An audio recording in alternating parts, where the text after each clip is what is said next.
Right పేదల ఇళ్లను కూల్చిపోమని హామీ ఇస్తే మూసి ప్రక్షాళనకు సహకరిస్తామన్నారు తెలంగాణ బీజేపీ నేతలు. బస్తీ నిద్రలో భాగంగా 20 ప్రాంతాల్లో బీజేపీ ముఖ్య నేతలు బస చేశారు. ఇక తులసిరాం నగర్ లో కేంద్ర మంత్రి కిషన్ రెడ్డి నిద్ర చేశారు. రాబోయే ఎన్నికల్లో ఎవరు ఎన్ని కుయ్యక్తులు పనినా తెలంగాణలో అధికారంలోకి వచ్చేది బీజేపీనే అని ధీమా వ్యక్తం చేశారు ఆయన. చైతన్యపురిలో ఎంపీ ఈటల రాజేందర్, మలక్పేట శాలివాహన నగర్ లో లక్ష్మణ్ రాత్రి బస చేసి ఆయా ప్రాంతాల్లో నిద్రించారు. పేదల ఇళ్లు కూల్చిస్తే ఊరుకోనేది లేదంటూ హెచ్చరించారు. మూసి పునర్జీవంపై సమగ్ర నివేదిక ఇవ్వాలని డిమాండ్ చేశారు బీజేపీ నేతలు.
పేదల ఇళ్లను కూల్చబోమని హామీ ఇస్తే మూసి ప్రక్షాళనకు సహకరిస్తామన్నారు తెలంగాణ బీజేపీ నేతలు. బస్తీ నిద్రలో భాగంగా 20 ప్రాంతాల్లో బీజేపీ ముఖ్య నేతలు బస చేశారు. ఇక తులసిరాం నగర్ లో కేంద్ర మంత్రి కిషన్ రెడ్డి నిద్ర చేశారు. రాబోయే ఎన్నికల్లో ఎవరు ఎన్ని కుయ్యక్తులు పనినా తెలంగాణలో అధికారంలోకి వచ్చేది బీజేపీని అని ధీమా వ్యక్తం చేశారు ఆయన. చైతన్యపురిలో ఎంపీ ఈటల రాజేందర్, మలక్పేట శాలివాహన నగర్ లో లక్ష్మణ్ రాత్రి బస చేసి ఆయా ప్రాంతాల్లో నిద్రించారు.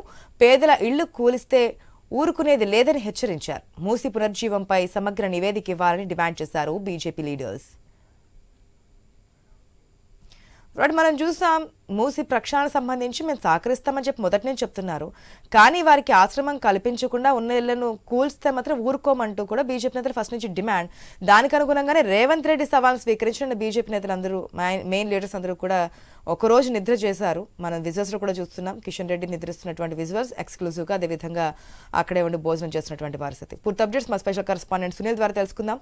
సునీల్, మూసి ప్రక్షాళనలో భాగంగా పేదల ఇల్లు కూల్చుతున్నారంటూ బీజేపీ ఉద్యమం బాటపట్టింది. అందులో భాగంగా మూసి పరివాహక ప్రాంతాల్లో బీజేపీ నేతలు ఒక రోజు నిద్ర చేశారు. రాత్రి దాదాపుగా ముఖ్య నేతలందరూ కూడా, అంటే కేంద్ర మంత్రి కిషన్ రెడ్డితో పాటు ఇద్దరు ఎంపీలు, మాజీ ఎంపీలు, మాజీ ఎమ్మెల్సీలు, దాదాపుగా 20 చోట్ల పచ్చి నిద్రకు బీజేపీ ప్లాన్ చేసింది. అందులో భాగంగా నేతలందరూ కూడా నిద్రించారు. మరి కాసేపట్లో రచ్చబండ కార్యక్రమం కూడా నిర్వహించబోతున్నారు. ప్రధానంగా మూసి ప్రక్షాళనను తాము వ్యతిరేకించట్లేదు, కానీ పేదల ఇల్లు కూల్చొద్దు అంటూ కూడా బీజేపీ నేతలు డిమాండ్ చేస్తున్నారు. మూసి ప్రక్షాళనపై తాము చర్చకు సిద్ధం, ప్రభుత్వం సిద్ధంగా ఉందా అని చెప్పేసి కూడా కేంద్ర మంత్రి కిషన్ రెడ్డి చెప్తున్నారు. ఇంకా సీఎం విసిరారు, మూసి బస్తీల్లో నిద్ర చేయాలి అని చెప్పేసి ఆ మేరకు తాము సీఎం సవాల్ను స్వీకరించి ఒకరోజు నిద్ర చేశామని చెప్పేసి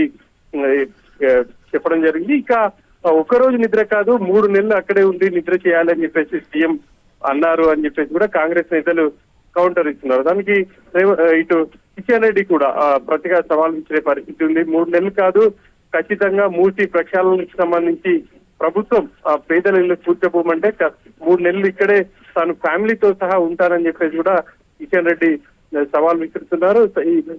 ఈ సవాళ్లు ప్రతి సవాళ్లకు మూసి వేదిక అయింది అని చెప్పేసి కూడా మనం చెప్పుకోవచ్చు. ఇక ఈ మూసి బస్తీ నిద్రలో భాగంగా అంబర్పేట నియోజకవర్గంలో తులసిరాం నగర్ కాలనీలో కిషన్ రెడ్డి నిన్న సాయంత్రం అక్కడికి చేరుకున్నారు. రాత్రి స్థానికులతో ముఖాముఖిగా మాట్లాడారు.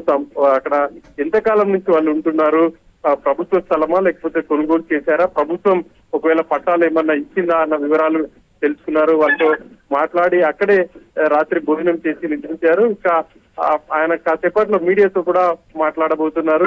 ఇక మిగతా ఏరియాలలో చూస్తే ఇటు ఎల్బీ నగర్ ప్రాంతంలో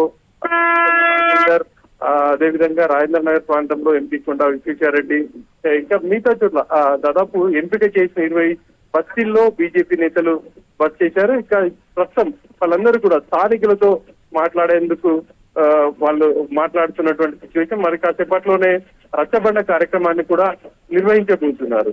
ఇక బీజేపీ చేస్తున్నటువంటి ఈ మూసి బస్తీ నిద్రకు సంబంధించి కాంగ్రెస్ నేతలు కూడా సీరియస్ గా కౌంటర్ ఇస్తున్నారు. మూసి ప్రక్షాళనను బీజేపీ రాజకీయం చేస్తుంది, అడ్డుకునే ప్రయత్నం చేస్తుంది.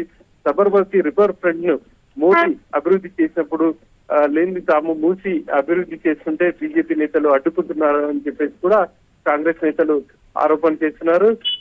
కేంద్ర మంత్రి కిషన్ రెడ్డికి చిత్తశుద్ధి ఉంటే కేంద్రం నుంచి మూసి ప్రక్షాళనకు నిధులు తీసుకురావాలని చెప్పేసి కూడా కాంగ్రెస్ ప్రజాప్రతినిధులు డిమాండ్ చేస్తున్నటువంటి పరిస్థితి అయితే ఉంది. మొత్తం మీద ఈ మూసి ప్రక్షాళన అనేది ఇటు కాంగ్రెస్ వర్సెస్ బీజేపీగా మారింది అని చెప్పాలి. రానున్న జిహెచ్ఎంసీ ఎన్నికల్లో తమ ప్రాబల్యాన్ని పెంచుకునేందుకే మూసి బాట పట్టింది అని చెప్పేసి కూడా కాంగ్రెస్ నేతలు విమర్శిస్తున్నారు. Acharya right Sunil, thanks for the update.